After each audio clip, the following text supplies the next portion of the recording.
couple episodes ago, we had Brian, host of Wolfie's World on Borderlands, on the podcast, and at the beginning of that episode, I said some nice things about Borderlands in general, and I mean, after all, it is my favourite trail and ultra running podcast, and Josh, the founder of Borderlands, made us a jingle, and this is it.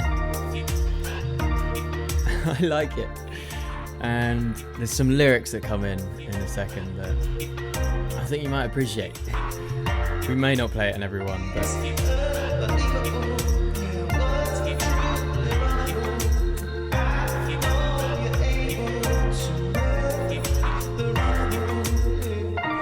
oh man, we're just out here playing. when Josh emailed me, though, he's emailed me that one, which is like a long instrumental, and then some singing. And then there's the singing, and then there's just an instrumental. He's properly made us a jingle here, guys, and I appreciate it. You know, when he emailed me, I just emailed back like, "What we doing? We're just playing." You know, the emails I used to receive at my day job were very different. Oh man, we're just fucking about.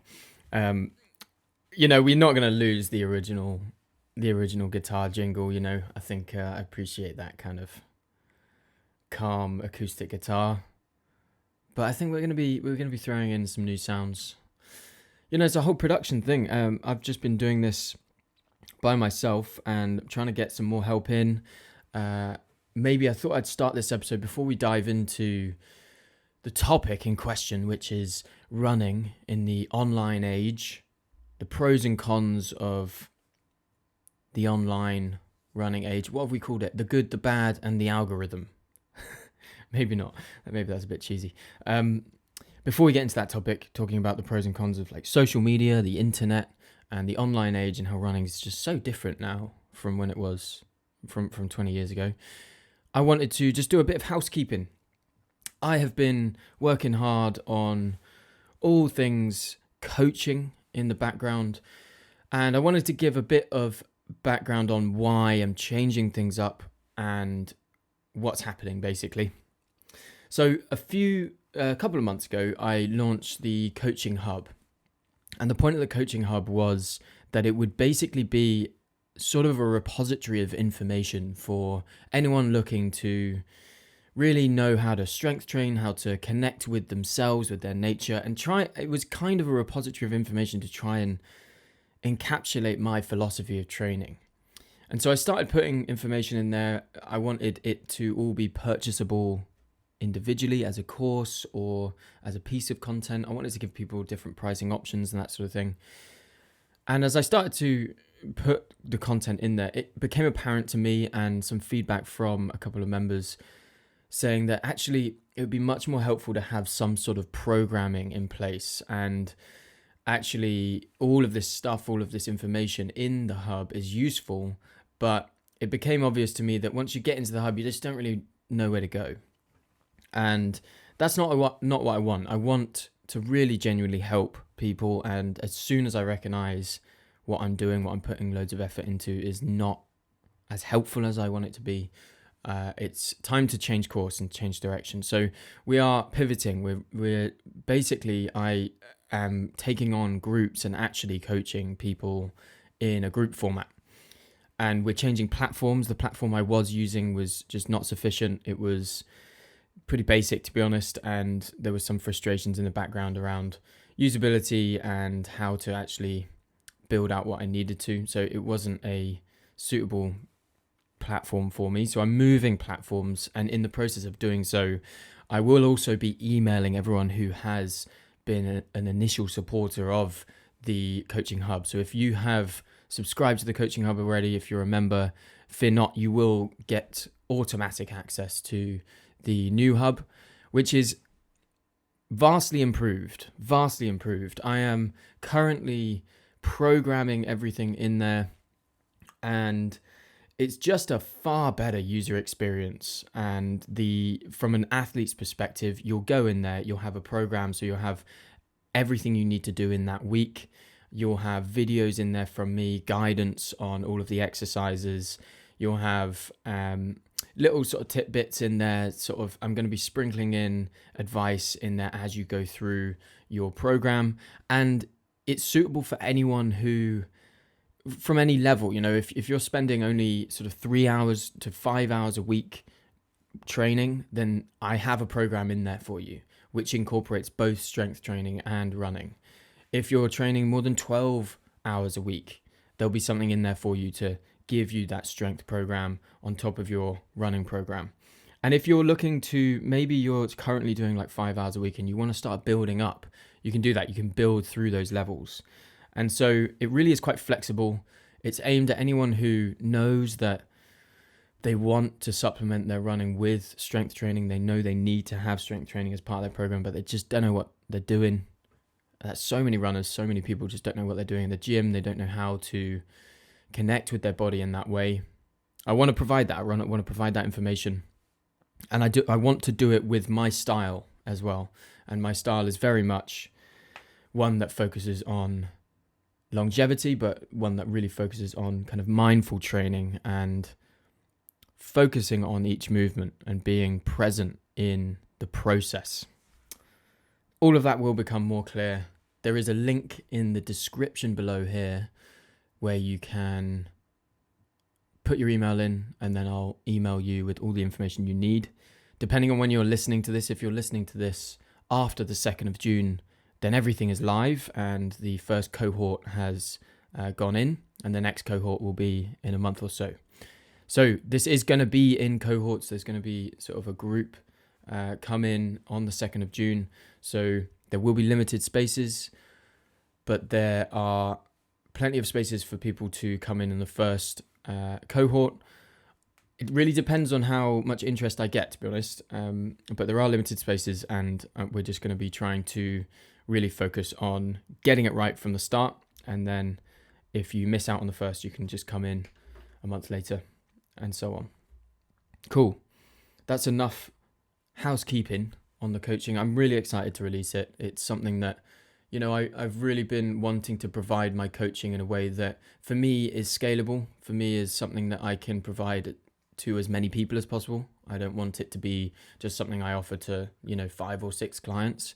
I want there to be a way for me to actually offer hands-on coaching that allows for a lot of people to get involved. And I've been trying to figure out the best way, the best platform to do that, and to do it in a way that also doesn't just focus on results as the only metric of success. The struggle I'm having is that obviously to be a coach and to be a successful coach, a lot of the coaches out there will be sort of like, I can get you to a sub 4-hour marathon or a sub 3-hour marathon, or I can get you looking like you're Hulk Hogan in 6 weeks. And then it's like results, very results based. And whilst these results will be a byproduct of following these plans, of following these programs, the real aim for me is to have you reset from the noise of this industry, from the noise of running, to reframe your approach and to reframe how you see discomfort and how you understand your training, and to reconnect with nature, with your body, your own nature, and to reconnect with the reasons why you're really running. So to reset, reframe, and reconnect. Some of these things are measurable. Some of them are more subjective, but they're all very important. Okay, without further rambling, let's get on to today's topic. What are we talking about then? Today, I wanted to talk about running in the online age. That's social media, the internet. We have so many tools at our disposal. We have all sorts now. It looks very different. When I started running 12 years ago, the only people who I saw when I was running were dog walkers and the odd stranger on a trail. No GPS, there were no selfies, no uploading to Strava or social media of any kind, just me and the run. And there certainly weren't as many runners out, but that's changed. I was with my mum this weekend, and even she's noticed that there's been an increase in the number of runners out there. So it's all changed. And I think running, the experience of running has changed in the age of the internet, with apps and social media, and also with all of the tools that are coming out, all of the wearables and everything that link to the internet, link to your apps. Everything's very different.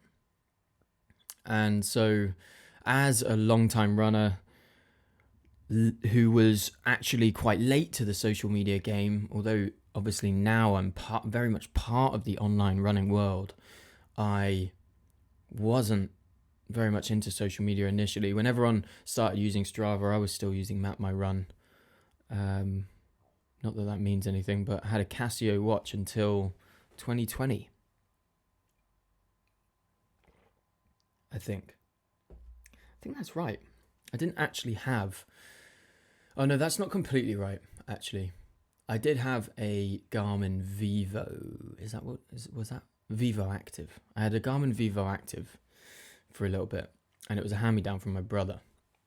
But the first time I actually bought a proper GPS watch, a Garmin Forerunner 245, I believe it was in 2020. I was like, it's about time I got myself a GPS watch. And I did, and I never looked back. But until then, I was just going off of timing my runs and going off feel. A very different experience. But now, running has completely changed. Of course, it's boomed, but we're not talking about the running boom. We're talking about the fact that everything's online. That the internet even exists. But running's been around far longer than social media and the internet. And so I want to sort of reflect on that. And I want to talk about the pros and cons of running in the online world. And why I'm saying online world and not just saying social media is, as you'll notice as the episode goes on, we're not just talking about social media. Many of these things are social on the internet. Many of them are built like social media platforms, but we're talking generally about the internet. But a lot of that will be obviously social media.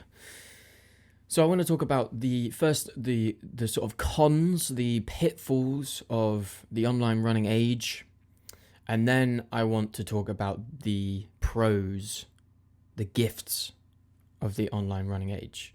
And we're going to keep it quite light. I think some of them will be fairly obvious to you. But I hope that we can have a balanced view of the age we live in, this online age. I think quite often a lot of people like to either say... Well, to be honest, I think most of the time people say they don't like the social media running age, or at least the running age that we live in gets a lot of stick and tease because of there's quite a lot of noise, and I think justifiably so. I think it's an easy target, isn't it? Runfluencers are an easy target. We all love to tease the fact that social media has changed running, and I think any sport, anything for that matter, especially in fitness. But I want to take a balanced view. I want to try and talk about the genuine pros and cons of this age we live in. I hope that you can be more cognizant of the pitfalls of the online running age, and I hope that you can be more aware of the benefits you have now that you live in an age where the internet exists and how that can benefit your running. So, let's get started. Part 1 of this 2-part episode will be on the pitfalls of the online running age. So, I have 5 here for you that I've chosen. The first pitfall, the first con of this online running age that we live in is, perhaps you can guess, comparison culture. Comparison culture. The first con of the online running age is comparison culture. Strava segments, weekly mileage screenshots, seeing others progress, someone going out and logging their run, and they're cruising at a 140 heart rate at 4:15 per kilometer. All of these things you can compare yourself to. And all of this can breed insecurity. You know, maybe you used to ask yourself how you felt on a run, and now you're tempted to ask how it looked to others. We are so endlessly trapped in this culture of comparison, and it's not your fault. In this age of the internet, in this online age, there's so much out there that is wildly impressive, that is possibly not the full story, but the point is there's so much out there that you can compare yourself to. And if you once weren't insecure, be sure that too much internet may make you slightly more insecure. I mean, I've had this so much in my time as a runner, and I certainly have had it more since being very present online. This comparison to how others are doing is surely the number one thief of joy. I did an episode on this not too long ago. Perhaps I can go and find out what episode that is. That would have been helpful as prep for this episode, wouldn't it? If you scroll all the way down, it's got to be one of the first ones.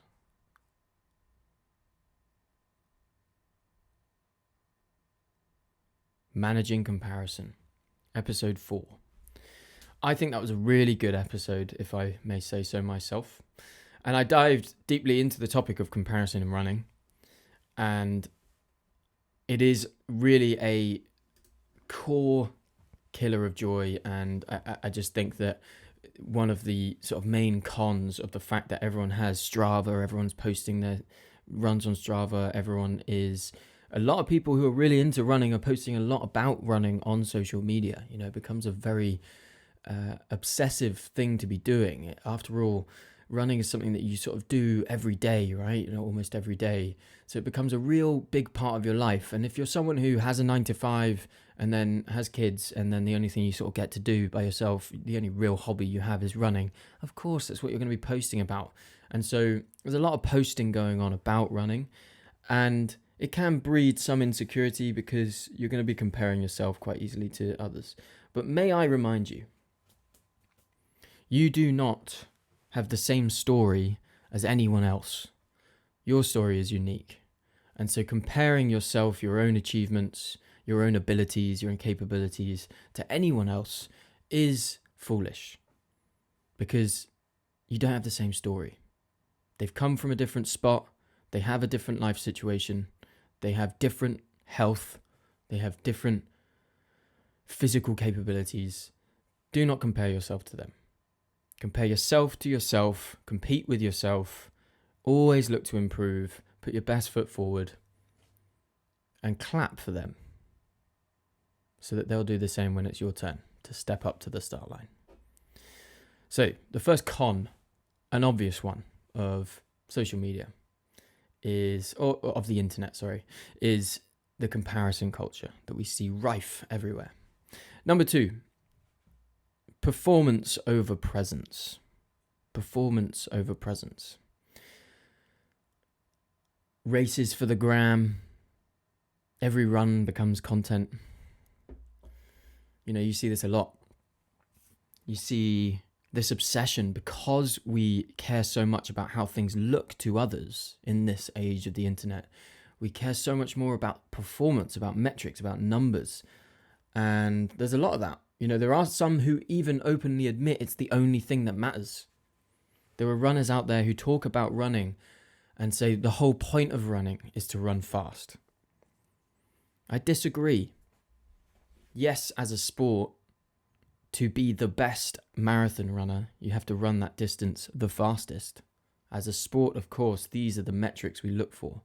But for the 95% of us who are not elite, the 99% of us, there is so much more to be gained. And many of these elite athletes, and many of these individuals who praise performance far more than any other benefits, eventually realize that it's a shallow place to be and satisfaction is not found there. And very soon after they reach their peak or they perform at their best, they start seeking other things in the sport. They start seeking presence and connection. And so this age of the internet where everything's put online, we're comparing ourselves to everyone else and we're looking at performance metrics over anything else, we lose the connection to the act of running itself. We lose that. How can you measure what a run over the trails with the sun on your back feels like?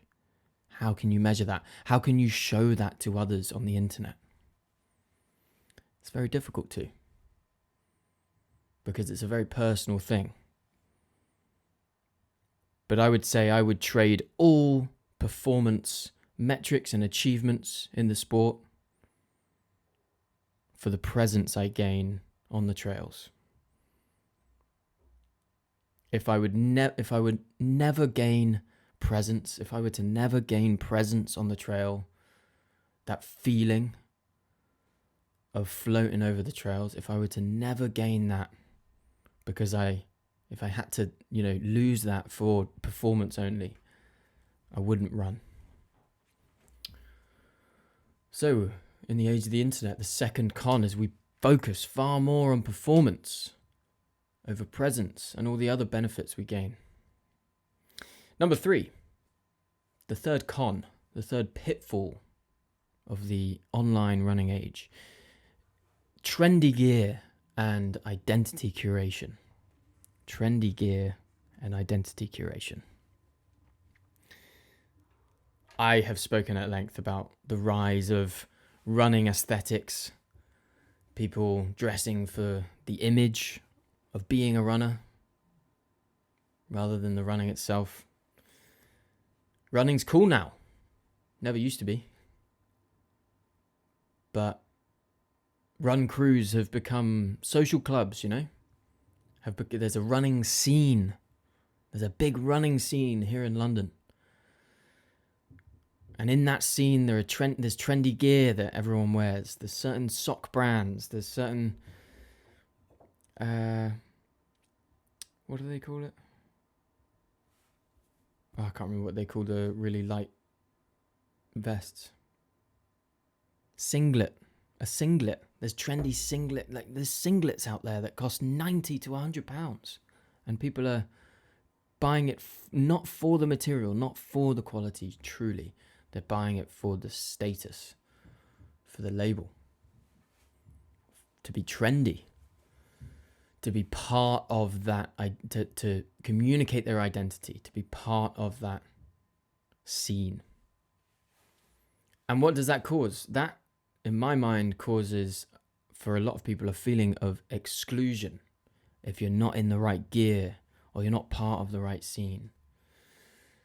Now, I want to say on this, I don't see any problem with being part of a scene.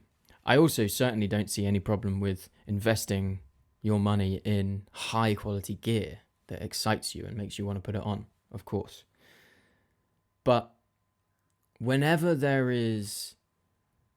are trends, whenever there is fashion associated with something that has far more benefit to it, like running, you will always have people feeling like they are not part of it, like they feel like an outsider. So I want to stand for those who feel like outsiders, whether it's because on social media you're seeing all of the trends. There are loads of brands now trying to get involved in running, and it's a saturated market, so they're trying to get involved with exclusivity. They're getting involved with high cost shoes and limited edition stuff and collectible pieces. All of that is trendy. It's a part of the sport that excludes. It doesn't include. It's not inclusive. It is the opposite of that. That's how they make money. That's how these brands make money. They create exclusive products so that they're highly sought after. They become status symbols. And that, I believe, is because of the internet. The internet has assisted this running boom like we've never seen before. There's been running booms, but we've never seen it like we see it now because we have social media and the internet. And so we have more trendy gear and identity curation happening in the space. And I think that's overall a pitfall or a con, because I believe that overall paints a certain picture of the space and runs the risk of excluding people who don't have the right gear or don't feel part of the scene. Number 4, the fourth pitfall of the online running age. Overloaded with information.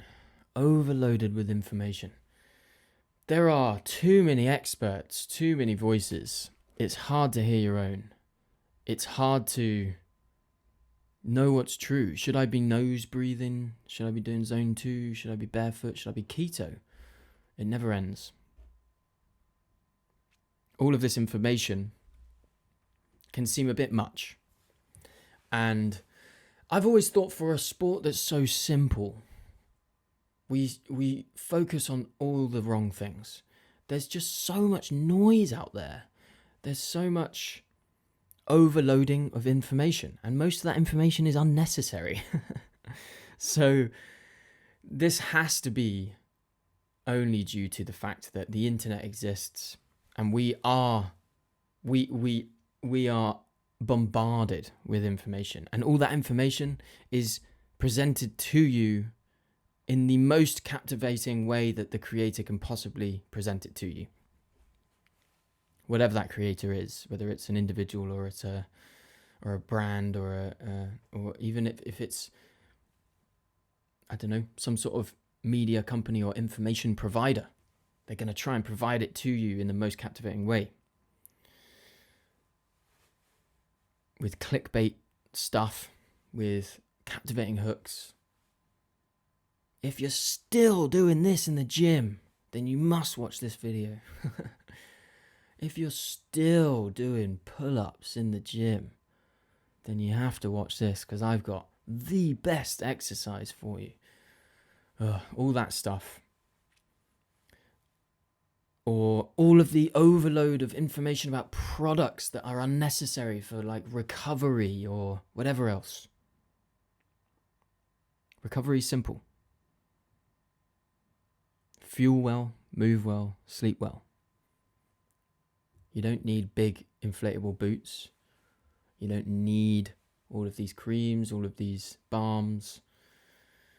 You don't need to jump in an ice bath. You don't need all of these things, all of this stuff that's coming at you, all this information that's coming at you, overloading you. You're overthinking everything. The questions I get in my inbox, so many of the questions I get from people in DMs, I'm rolling my eyes, not at the person sending the message, but just at the general information that they're receiving. I'm just rolling my eyes at the sort of nonsense that is being thrown their way.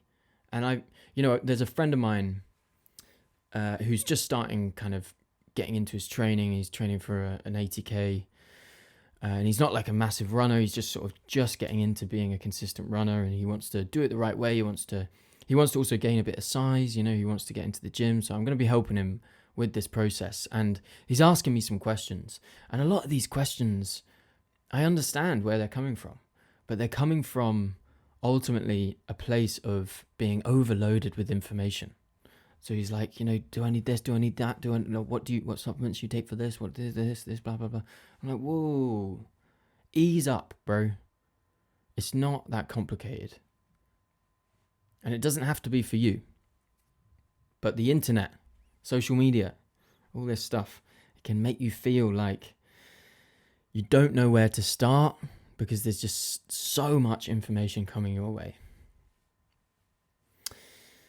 Number 5, the 5th pitfall or con is addiction to metrics. Addiction to metrics. This is one I've obviously spoken about a few times before. This obsession with metrics. We have such an advantage now, which we'll talk about, of having a device on our wrist and gaining access to metrics. We have companies like Whoop, for example, who I have been known to talk shit about. But I ultimately do think that it's a very cool company, Whoop, because I think that this is my take on Whoop, as we approach the age of AI, having a lot of your data tracked from an early stage, you're kind of investing in the future of Whoop, which will be all very AI assisted. And this is certainly not an advert for Whoop, but that's the only argument for Whoop that I think is actually legitimately cool. Other than that, I get loads of data on my Coros, and it's all I need. And I've always found that an addiction to metrics, which I see from many people who buy Whoops or buy Fitbits or anything, and they suddenly get loads of data, they're suddenly addicted to those metrics, to that data. And we become addicted to the metrics of each race, of each run, of each training run. Our pace, our heart rate, our cadence, our watches and our apps dictate our effort. We lose touch with how we feel because we're looking at numbers and metrics the whole time. Somewhere along the way, we outsourced our internal compass to a Garmin.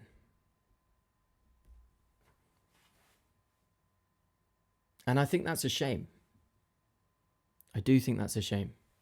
I think now we have a unique battle with metrics.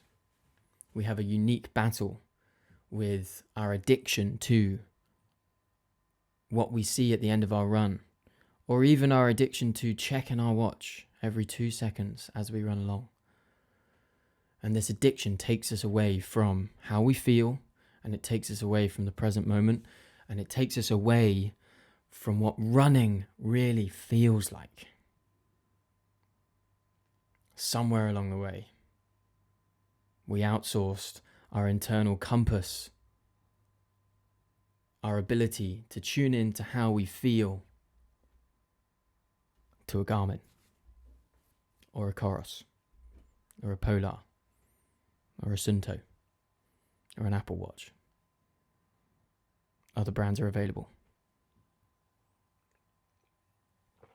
So there's 5 cons, pitfalls to the age of social media and the internet and being a runner in this online age. Comparison culture, performance over presence, trendy gear and identity curation, overloading with information, and addiction to metrics.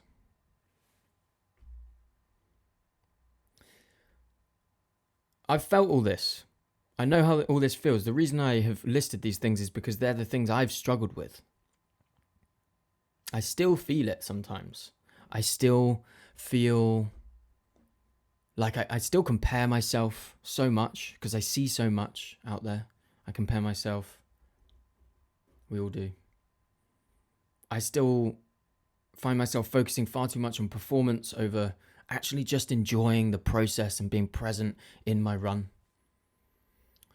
I sometimes care too much about whether I look a certain way, or I see others as part of the scene and they're cool and they're doing cool things, or what I think looks cool, and then I'm like, oh man, I don't feel part of that. I feel overloaded with information so often, and I am key culprit number one for being obsessed with my watch data. But now I want to talk about the flip side. And I really struggled as I list those things to not caveat it as I was speaking about it with the positives, because we're getting on to the positives. This podcast is only possible because, firstly, you're listening, but secondly, it's only viable thanks to Innovate. Innovate has been sponsoring this podcast now for some time, and they make some phenomenal pieces for your running, for your trail running, including all of their shoes, which they're so well known globally for, but also their rain jackets, their shorts, their tops, all of the new pro range. I love everything that Innovate is about and everything they do. And this is only made viable because they support the podcast, and I'm really grateful for them. If you want to go check them out, you can go to innovate.com. That's INOV and the number 8.com. If you like the look of any of their products, their shoes, for example, they've just released the Trail Flies, which are such a well-known shoe, but they've just released the Max version and the Zero version, the Zero Drop version. That's a version of the well-known Trail Flies that has either more cushioning, perhaps not as much as your traditional understanding of what max cushion might be, but very nimble, but with max cushioning. And then there's a Zero Drop as well. Go check them out, innovate.com. Use the code Runnable for 15% off. And I want to just say a thank you to Innovate for supporting the podcast. What has this new age of running made possible for us? We endlessly talk about the pitfalls and the cons of the internet, social media, and I think it's important to. But we do forget how lucky we are to live in an age with a device as small as this. I'm holding it in my hand if you're watching. And more power in it than what took us to the moon. the privilege we have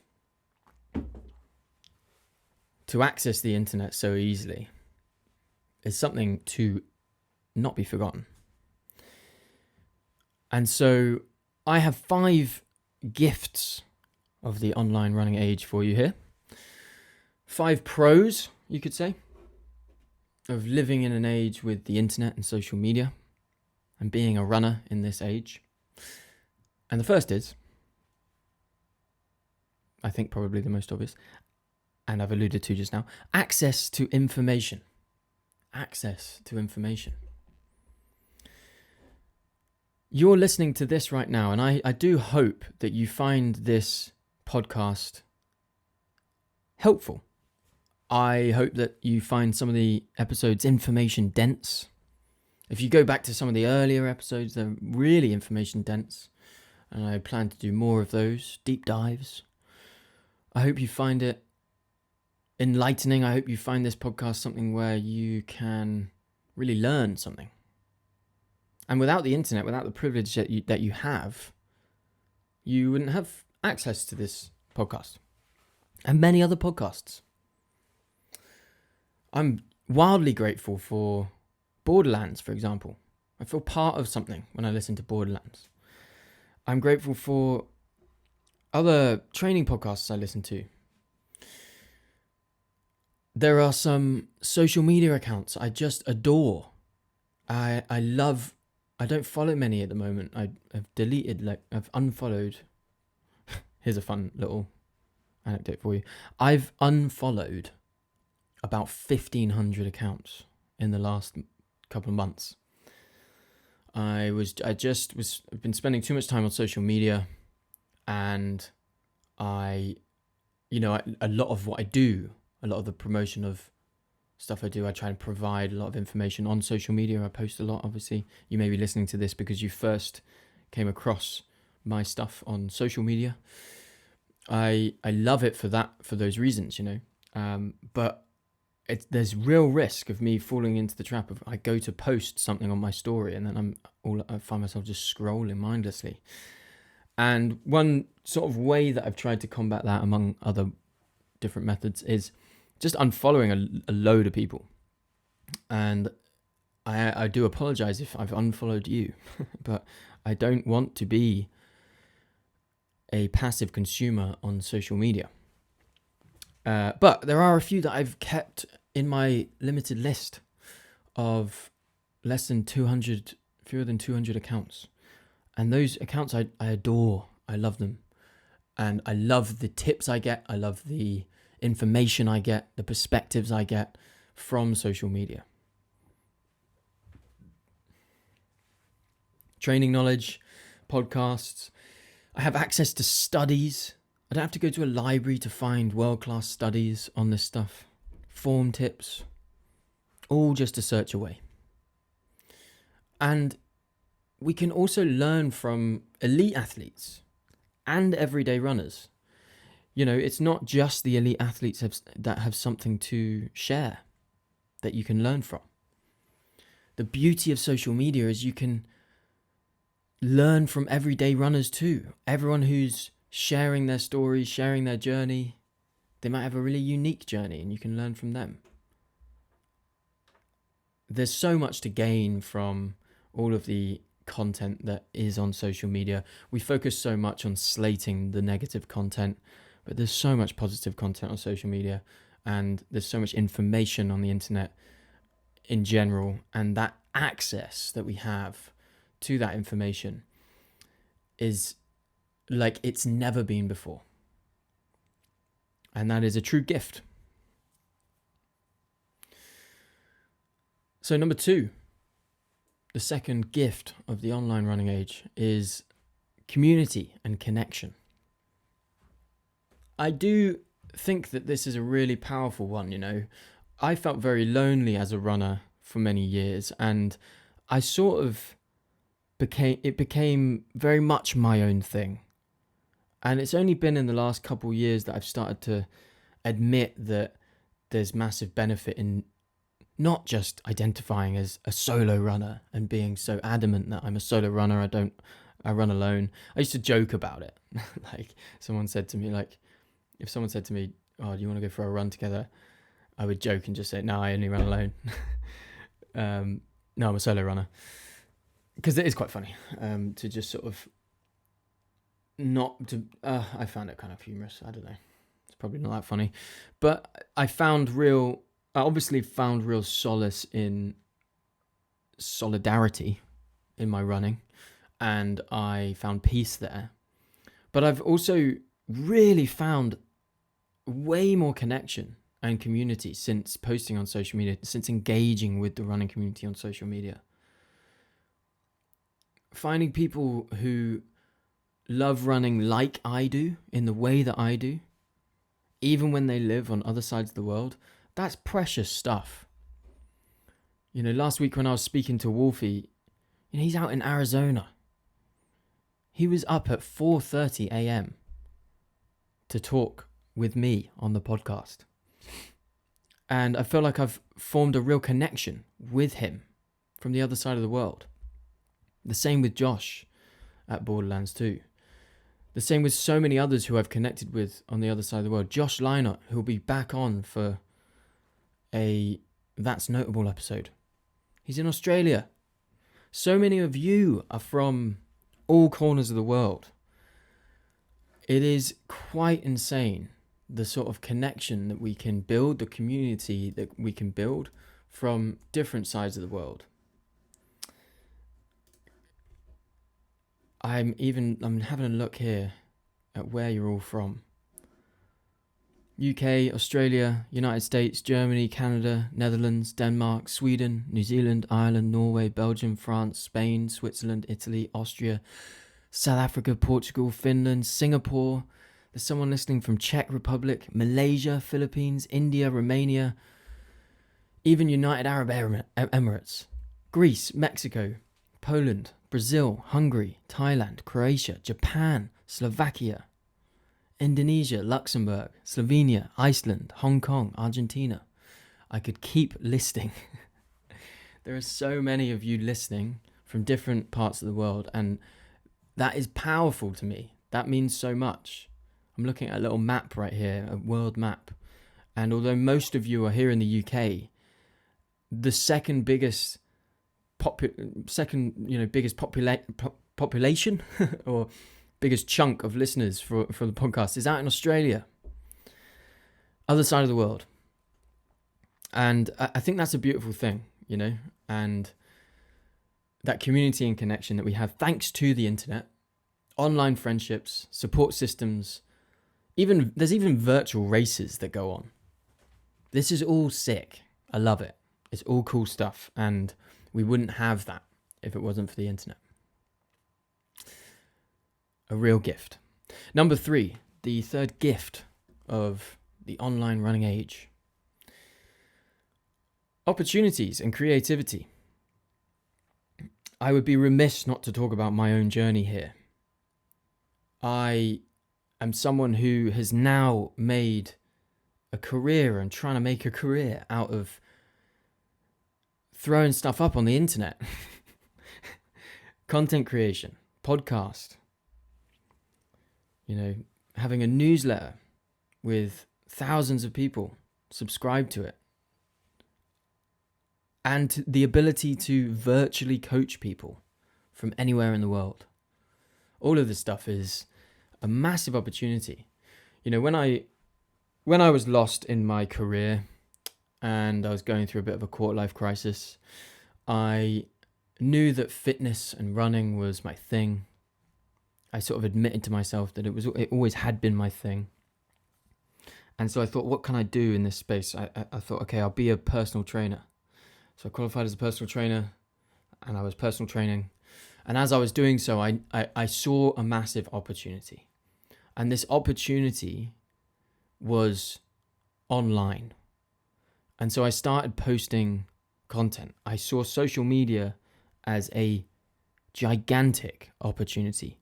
It was free for me to put out content, put out information, and build an audience. And so I started doing that 4 or 5 years ago. I started trying to put out valuable information and build an audience, build leverage in the space I wanted to work in. It didn't happen overnight. I spent years posting every day, almost every day, trying to build leverage in the space. And eventually things started clicking. People started finding my content, enjoying my content. And this opportunity I had, this opportunity we all have to be creative and to put information out there on social media. We have a phone in our pockets. Do you know how many people ask me, what camera are you using to film on? And I'm just like, I'm just using my phone, man. I'm using my iPhone. You have the opportunity to post HD, high quality content from your phone, from the thing you carry around with you anyway, put it out on the internet and see what happens. This is huge. A lot of elite runners justifiably get frustrated at the attention that runfluencers get because they're connecting with more people through their social media content. They have the opportunity to, even though they are not the most elite runner, they have the opportunity to work in a space they adore because of the internet, because of social media. And I'm the same. I have this amazing opportunity and I'm so grateful. It is truly a gift to be able to do this, to be able to offer advice on a podcast or tips on social media. Truly feel privileged to be able to do this. And I think that you have the same opportunity. You have the opportunity to build something meaningful because of this online age that we live in. So if you are someone who is sort of hesitant to, maybe it might not be about running either, it might be something else, and you're hesitant to just start putting content out there, I really advise that you think hard about why you're hesitating, because most of those reasons will be probably pretty shallow and they will be shrunk in comparison to the reasons that I could give you for starting. So that's number 3, opportunities and creativity. Massive opportunity available to you just to post. And, as someone who also is, fancy myself as a very creative person, I have this huge opportunity to be creative. And that's, I think, one of the reasons why I've managed to do this stuff consistently for 4 or 5 years. And now I'm sort of fairly consistently putting out podcasts. It's because I love it. It allows me to be creative. And I think that's a real gift. Number 4 then, the 4th gift. Tracking progress. Tracking progress. This is a great gift. In the sort of cons, I said that we have an addiction to metrics, and we, of course, many of us do. But the privilege we have to be able to track everything, like tracking my heart rate, I'm tracking my pace as I do it, I'm tracking, my progress over time, being able to look back and see the years of growth, using data as a real tool, not a dictator, but a real tool, is so powerful. And we can become obsessed. I love data. I love the data. And sometimes I find myself really diving deeply into it. Last week I was very ill and I was just diving into my data. Heart rate variability was all over the place, and my resting heart rate had gone up by like 20 beats a minute because I was so unwell, and I was tracking my sleep data as well. I was seeing how well or badly I was sleeping. I'd look at my sleep over the night and I'm like, yeah, that's exactly how the night went. It was very accurate. I was awake for 2 hours there. I was awake for 4 hours there. I was able to see how awfully I was sleeping. And to be honest with you, some of the stuff is just obvious. I always joke that, I know when I've had a bad sleep. I don't need Whoop to tell me. But it is helpful to have this data and to track that progress thoughtfully and creatively. If you are really struggling to know where to optimize on certain things, we have the privilege now of, without being an elite athlete, without having everything tracked, we can track everything. The sort of data that we have as a everyday runner available to us is way beyond what they had 50 years ago as an elite athlete. And that's really cool. I think that's really cool. Okay, so finally, the final gift, I think, of running in this online age is perhaps a bit cheesy. Sharing the joy. Sharing the joy. I saw a video this week on social media. There's someone actually sent to me because this person referenced running the runnable in her video. And forgive me for the person who posted this. I should really credit them. But it was simply just her documenting her ultra race, and she did really well. And it was quite an emotional, joyful experience. And all of the the number of likes she got and the engagement she got just makes you think how powerful it is sharing this joy for running. Letting others in on the fun. Andy Glaze is someone who does this so well. He says, smile or you're doing it wrong.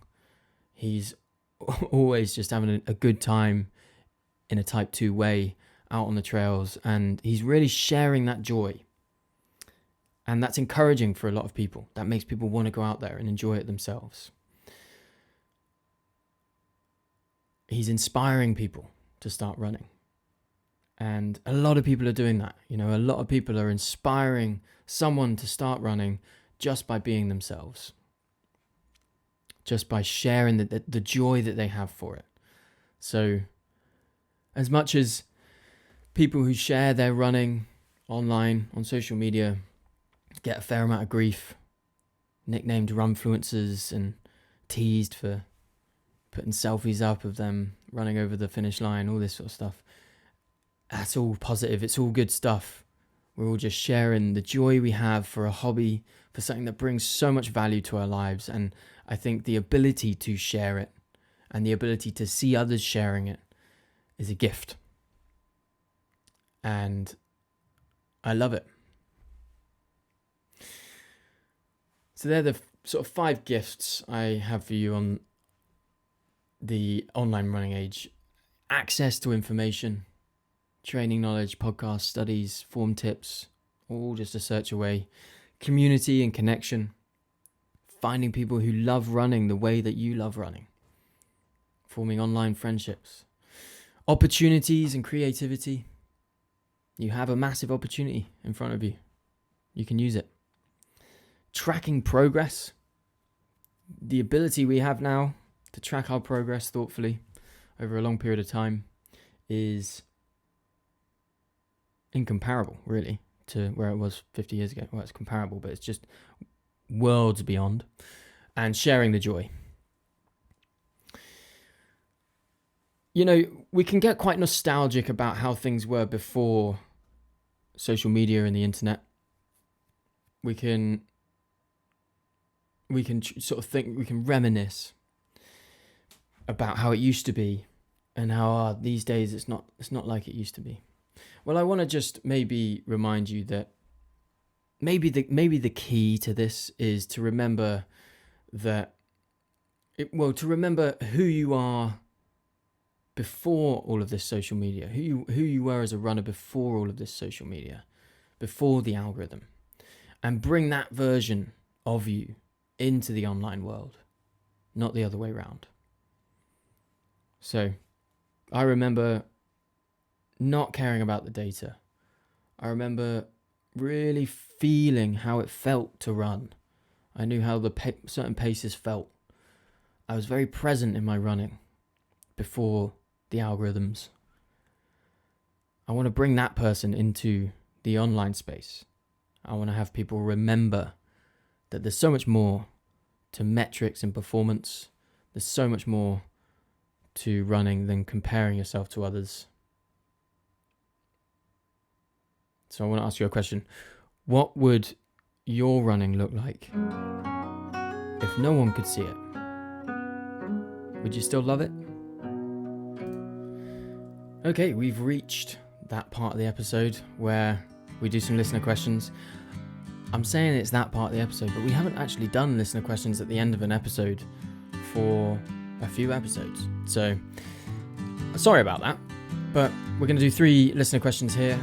As always, you can get involved, and if you want to just record a little 1-minute recording, voice message with a question or a topic you think would be interesting to discuss, then you can do so with the link below. It is free, of course, and it's pretty easy. You just have to just record into your phone. All right, well, let's get started. We'll do 3 here. First, we're gonna listen to a question here from Mish. Hi Tommy, I recently participated in an event where I didn't achieve what I set out to do, and when things got hard and it was crunch time, when the work started, I opted not to push harder. And as I think forward, I'm trying to figure out what I need to do differently next time, so that I have a clear why that drives me when the going gets tough. I think I might have gotten a little bit too comfortable with the possibility of not achieving my goal. That might have been part of it. But just really keen for your input and suggestions on how to tackle something differently the second time round. Thank you. Thanks for the question, Mish. So I would first say that you are recording a message into this podcast about the topic. So I would hazard a guess that you do care. That you care about the fact that you didn't achieve what you set out to achieve. That you called it quits too early. It matters to you in some way. I would think about that. I would think about why it matters. Why do you care that you quit? And I think you've hit the nail on the head there, really. I think you've probably got a little bit too comfortable with the fact that you may have not, you may not achieve what you set out to achieve. And I think that happens a lot. A lot of people sort of set out to do maybe, some sort of race. Let's say it's a 100k race, and they don't really care about the result. It's like, maybe I'll try and do the whole thing, and maybe I won't, blah blah blah. And chances are they don't end up actually completing it because they sort of they're comfortable with the idea of DNFing. And so my advice would be to really think about why it matters to you, as I think you're already doing. But I want to give a slightly more interesting answer than just like focus on your why, because that's a bit boring, isn't it? I would say that you want to not only focus on the reasons you do it, but you also want to focus on what it will feel like to fail, and how much you don't want that. By both focusing on the reasons you want to achieve this thing, and simultaneously focusing on why it matters to you, but also why failing matters as well, why it matters negatively. I think that's a good framing. But then very practical tips about like when you're in the moment. I just don't give myself the option. Like, I really just try not to give myself the option to quit. And unless it's like an injury or it's, it's going to cause more damage. If it is just a case of like being uncomfortable, I try and just tell myself that there is no option. You are getting to the end. What else? Also, I think that you alluded to it actually in your question. You said like once the going started getting tough or something like that, or you said something along the lines of like when you really started to have to put in a shift. I mean, that is it in ultra running for sure. It only really starts once it gets really tough. The rest is nothing.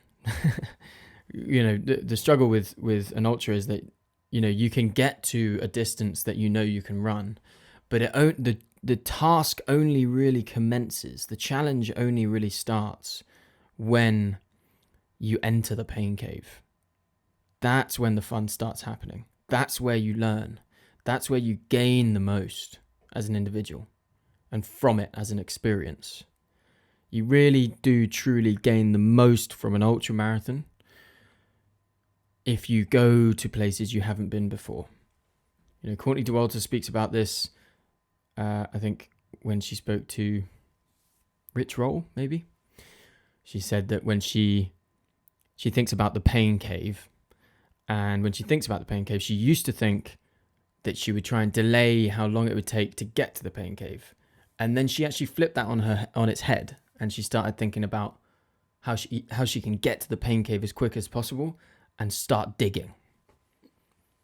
And I know that's just like a way of framing it in the mind, but really what you are looking to gain from an ultra marathon, and the real true intrinsic reasons why we do it, the reasons that are within us, the sort of deep reasons we do ultra marathons, we can only realize those, we can only achieve those and gain those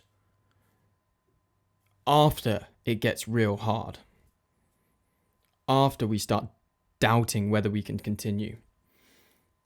It is from the point of wanting to quit that we start gaining far more from the ultra.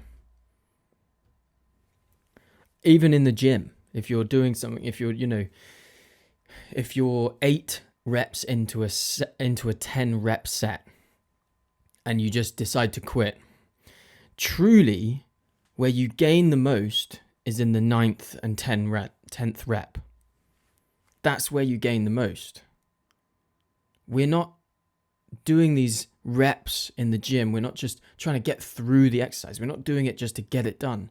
We are looking for the discomfort. We are looking for that suffering. That's where you gain the most. When you want to quit is when it's most valuable. Remember that. All right, good question. Thanks, Mish. We got a question here from Harry. Hey Tommy, how's it going? Love the podcast, mate. Gets me through a lot of long runs. My question is, have you ever had a period where you've had to swap out running for cross training due to injury? I'm training for Manchester Marathon at the moment. It's 6 weeks away, and I've sort of been running for like 3-4 years and then never had shin splints, but they've sort of reared their head. I've been managing them fairly well, sort of seeking the help of a massage therapist, getting some dry needling and some shockwave therapy. I've been swapping a couple of easy runs out for cross training work, but sort of as I'm getting closer to the marathon now, I'm sort of doubts creeping in and starting to panic, thinking that I'm not going to possibly be able to perform the best I could or get the time that I was aiming for. So yeah, I was just wondering whether you've had a period where you've swapped in some cross trainer work, and did you notice it sort of affected your fitness, or were you able to actually maintain fitness? Cheers, mate. Well, first of all, I'm really sorry that I'm answering this question too late. Manchester Marathon was a couple of weeks ago. So I hope you did it. I hope you did well. I hope you're proud of yourself, Harry. Shin splints is no joke. And some of the remedies that you're seeking there are sort of, they're okay, right? You know, you can go to certain therapists and get this stuff done. But really a full program, a full like sort of proper approach to shin splints is required if you are having shin splints. And that starts with rest and maybe some massaging, getting it to a point where you can start using those muscles without pain. It then moves on to strength, really looking at strength training. One of the key reasons why you have shin splints is that your lower leg generally, I don't know where you're getting the shin splints, but it might be your, it might be your posterior tibialis, your tibialis posterior, or it could be your anterior, but there's weakness down there. And so it's inflamed, the connective tissue is inflamed and basically damaged. And then that is due to weakness. And so you need to strengthen it with strengthening exercises. And a lot of that damage is caused by high impact, and that high impact will be down to your form. I would throw in, I'm not a gambling man, never put bets on, but I would put a bet on you being an overstrider if you have shin splints. The chances of you overstriding, the chances of you being someone who overstrides and having got away with it for quite a long time are quite high. That is the reality. So changing naturally and slowly changing your form, taking your shoes off and running over a field and feeling what that feels like, trying to find your natural form that isn't so reliant on the foam underneath your feet is a way forward. I do have a shin splints course in the coaching hub, if that helps. But yeah, I think just getting kind of needles stuck into your muscles isn't going to really help properly, and just getting a massage, that's not going to solve it. You need to rest, you need to strengthen, and you need to work on your form and ramp up slowly. Other than that, to actually answer your question on cross training is great, phenomenal. Really good that you looked into cross training as a sort of alternative as you approached your marathon. All I can say is you can maintain very good fitness with decent cross training, whether it's on the bike, whether you're getting into the pool. When I was very injured and couldn't spring off my left foot, because I have flat feet, right? So I've got this really unique issue, which I discovered about 3 years ago, and discovering it came in the form of an injury. And I couldn't spring off my left foot for a long while, and I was swimming a lot. So I was maintaining some fitness by swimming. Obviously, the optimal way to train for running is to run. But if you can't, and there are many injury-prone elite athletes out there who do a lot of cross-training, if you can't, cross-training is a great thing to do. If you want to get out on the trails, do some mountain biking, like Courtney Dauwalter. But yeah, big fan of cross-training. I don't think there's much to add on it other than don't be scared to lose your fitness. If you are injured, cross-training is a phenomenal way to keep up that cardio. Okay, we'll do one more question. Thanks, Harry. Appreciate it, man. Really hope you did well at Manchester. We have a question here. It's not loading. From Vance. Why aren't you loading? Switch to a different Wi-Fi. Here we go. Hey Tommy, it's Vance here from Banff, Alberta, Canada. And my question today pertains to mindset and how you keep a positive one all the time. I just have a lot of friends and family members that have been using a lot of negative talk around me in my training, and how I've been too good to go out and do certain things, and how I've been prioritizing my training and myself over other things. And I was just wondering how you keep a positive mindset through it all. Thanks, man. The podcast is amazing. And I think you were cut off there, but great question. Thanks, Vance. I would be interested to, dive deeply into your situation. I think there are a few possibilities. If you are getting grief from people close to you about your training and the fact that you're prioritizing your training over other things, there are a couple of things that could be happening here. You could be genuinely prioritizing your training too much, and you could be getting grief from people close to you, and you're potentially not listening to them. Or more realistically, they are projecting something on you, and they know that they should be putting more time into their health, into their fitness, into their training. And quite often I see people who have come from friendship groups that are obsessed with drinking and drugs and all that sort of stuff, and then they stop doing that and they start training, and they get grief from those former friends. And that is a tragic reality. I would say, to actually answer your question, I'm not always positive. I don't always keep a positive mindset. I think my advice to people to try and keep a positive mindset would come in the form of gratitude, perspective, and presence. When I was a much more negative person, I lacked gratitude, I lacked perspective, and I lacked the ability to be present, to be in the present moment, and leaning into those things to try and practice gratitude, to try and practice gaining perspective, realizing that you are not the center of the universe, and that nothing that you're doing is all that important, and also trying to just be present in the present moment and trying to rid yourself of overthinking. These are ways that I would advise staying positive. But generally, when it comes to friends and stuff, I don't know, man. I think it sounds like in your situation, you might be, struggling to connect with the people that are around you because your priorities are different, and that's difficult. I would say that's difficult, and I think you should probably do your best to just communicate with them. Communicate in a way that means that they can really understand why you're doing what you're doing. If it's your family that is saying to you, you're prioritizing training over, doing other things, and that's a problem, communicate to them. Figure out how you can work closely together to make sure that you can do both. Make sure you can spend time with them, but also spend time training. It is important to train, but it is also important to maintain a good life outside of your training. And you can be too obsessed. You can damage your relationships because you're prioritizing training over those relationships.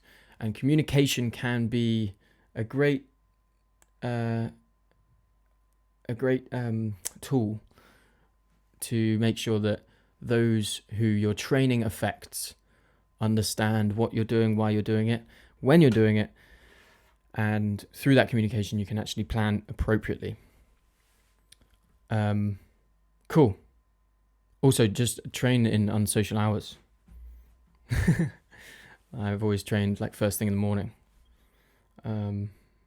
Cool. That's it. That's all I have for you. Thanks for all the questions. As always, if you would like to submit a question for either the next Q&A or the next episode with Q&A with listener questions at the end, then throw them over. There's a link in the description of this episode. If you are interested at all in my coaching and you want to join the next cohort for some group coaching, no matter your level of runner, this is going to get you being a better runner and stronger runner for that matter. So you're going to be more confident in the gym.